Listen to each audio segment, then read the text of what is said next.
Salve, salve, queridos alunos daqui do EducaPE, né? É bom estar aqui mais uma vez com vocês. Eu me chamo Marcílio, essa daqui se chama Ione e nós vamos tentar ajudar vocês da melhor maneira possível para que a gente possa trabalhar os assuntos ligados à temática de história. Nós estamos trabalhando temas ligados à Idade Média e agora a gente vai ter uma ideia de como eram as relações sociais durante a Idade Média. Para a gente fazer um adendo, uma comparação, existiam pouquíssimas classes sociais durante a Idade Média. Hoje em dia, alguns índices aqui no Brasil, eles têm uma ideia de que existem 5 classes sociais aqui no Brasil, que é a classe A, B, C, D e E. Eu não vejo 5 classes sociais aqui no Brasil de jeito nenhum, porque eu vejo assim quem tem muito dinheiro, quem tem dinheiro e quem não tem dinheiro.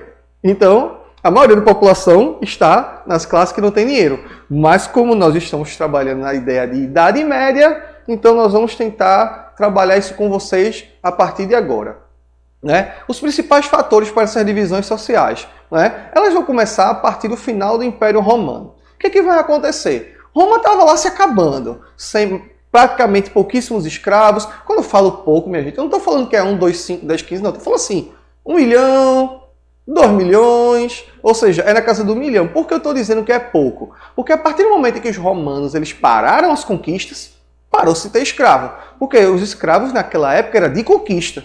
Então, com a diminuição de escravos, com a diminuição de trabalhadores, começou a faltar comida em Roma. Então, muitas pessoas fizeram o quê? Elas passaram a sair das cidades e migrar para a zona rural, iniciando lá por volta do século 3, 4 do Império Romano, o que a gente chama de sistema de colonato. Como assim?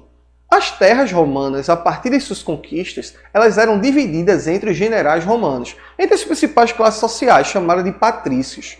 O que vai acontecer? Essas classes sociais, elas vão ter o privilégio da terra, e aí, quando começou a faltar comida nos centros urbanos, muitas pessoas passaram a migrar para essas regiões, para essa zona rural, e passaram a trabalhar para esses donos de terra. Em troca de quê? Em troca principalmente de comida. Você vai atrás de sobrevivência.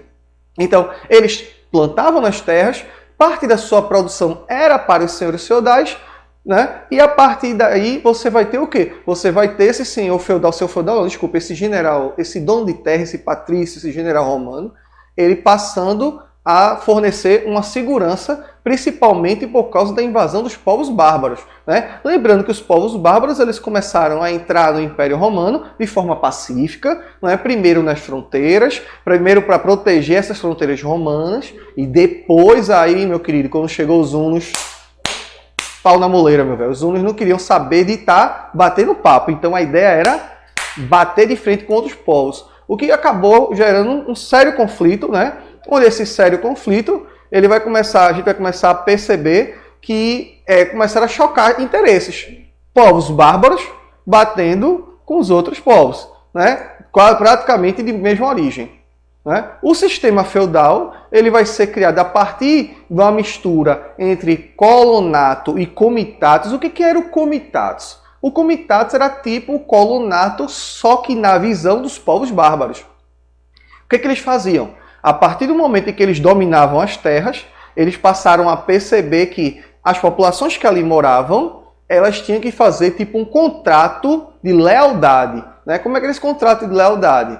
Eles ganhavam a terra, ficavam com a terra e a partir daquele momento eles deviam favores a esses senhores feudais, né? Então você vai começar a perceber que há uma grande diferença.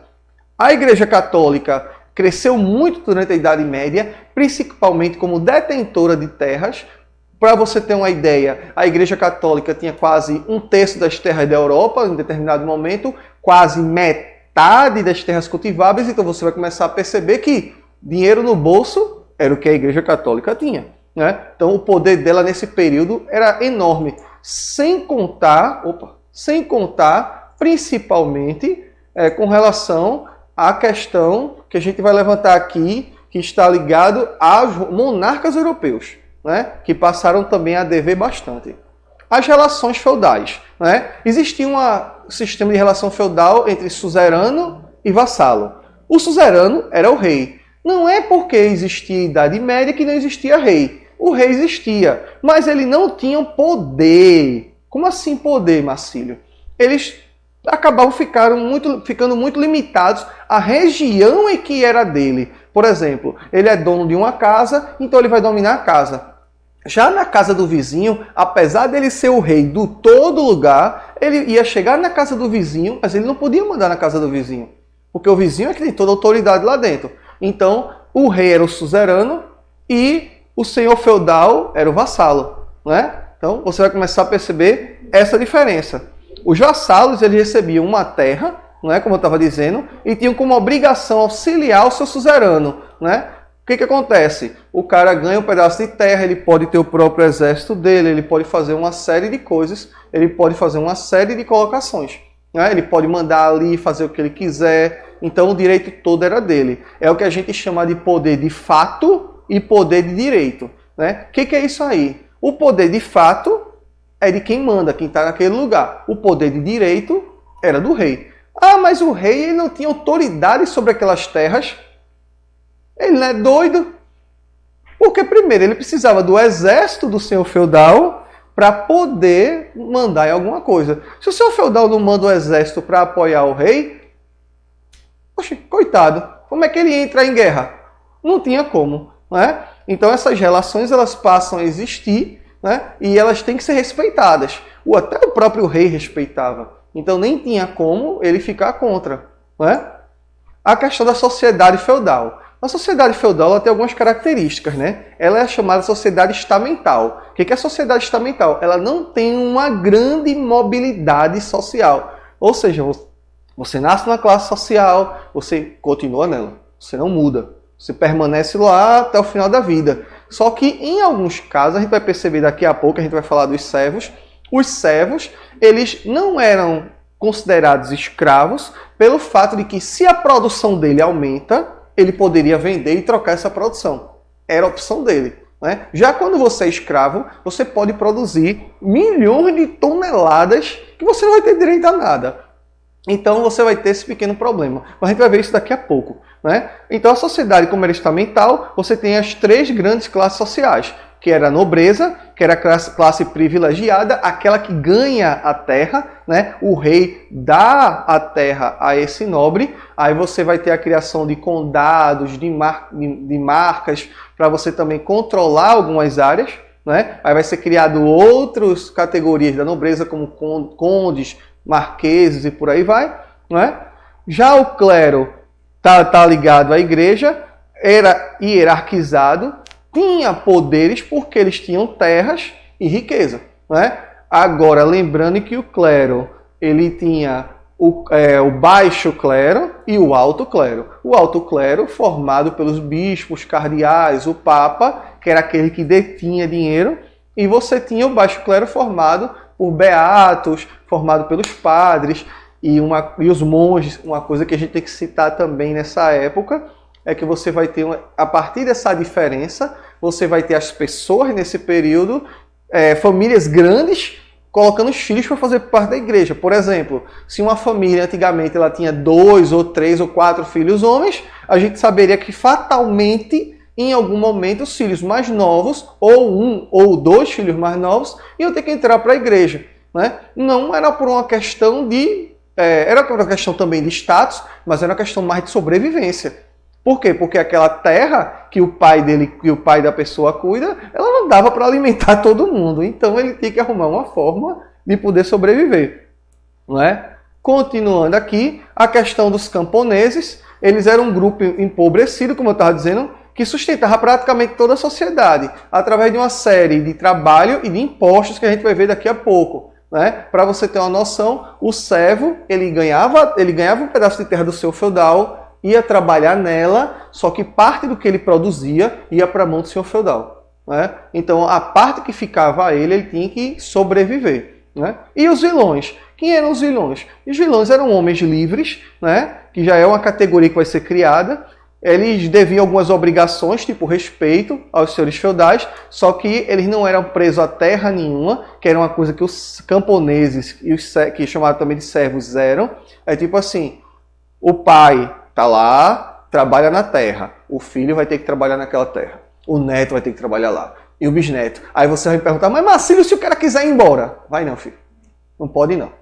Tem que ficar lá trabalhando até o final da família acabar. Então, era uma forma de escravidão? Não. É como eu disse anteriormente. Você não pode confundir escravidão. Por que você não pode confundir escravidão? Por uma coisa bem simples. Porque o escravo ele não tem direito à terra, ele não tem direito a nada, ele não tem direito à produção. E já o servo não. Se ele produz muito, sobra um pedaço para ele. Então a gente tem que começar a perceber isso também.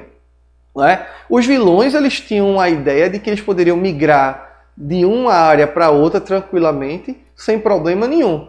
Eles recebiam tipo uma autorização e a partir dessa autorização eles poderiam ir para outros feudos, né? Sem problemas. Né? Tanto que está aí, para você ver aí nessa pirâmide, como é que era dividida a sociedade feudal. Né? Entre o clero acima, a nobreza e os camponeses. Né? Para a gente terminar aqui, como é que eram divididas as terras naquela época? Aí a gente vai voltar lá no servo para falar sobre ele também. Né? As terras geralmente na Idade Média eram divididas em 3 áreas, que era o manso senhorial, reservado ao dono da terra. Né? O que acontece? Quem é que trabalhava para esse cara nessa terra dele? O servo. Né? E eu vou explicar isso daqui a pouco. O manso servil, que era uma propriedade temporal. Temporal não, né? Porque se o cara fica filho, neto, bisneto, tataraneto, não é temporal. Você vai ficar durante milhares de anos, né, com aquela família. Ele não era o dono da terra, mas ele podia explorar ela. O que vai acontecer nessa brincadeirinha? Nessa exploração, o servo ele tinha que trabalhar na terra dele, mas ele tinha que trabalhar também na terra do seu feudal. Basicamente, 2 ou 3 dias na semana, ele tinha que sair da terra dele e trabalhar na terra do seu feudal, para poder agilizar a produção daquele seu feudal. Lembrando que, bicho, ele trabalhava na terra do seu feudal, que ficava com toda a produção. Trabalhava na terra dele, que parte da produção era do seu feudal. Ou seja, coitado do servo. Não é? E para terminar, o manso comunal. Como o nome já está dizendo, era comum a todos. Eram os bosques, os pastos, podiam ser utilizados por todos. Uma das coisas que a gente também tem que citar, os servos pagavam impostos de tudo. Se ele queria usar moinho, ele pagava imposto. Se ele queria usar o pasto, paga imposto. Ou seja, o servo, nesse momento, ele ficava tão preso à terra e tão preso a seu feudal que alguns chegavam a passar fome nesse período. Né? E não tinham condições nem de sobrevivência. Ok, pessoal? Eu espero ter ajudado vocês de alguma maneira. Façam o que a gente chama de cococô. Comenta, curte e compartilha. Né? Acione o sininho para receber as especificações aqui do EducaPE. Continue assistindo nossas aulas. Um mini core para você sabe quem. E tchau, tchau!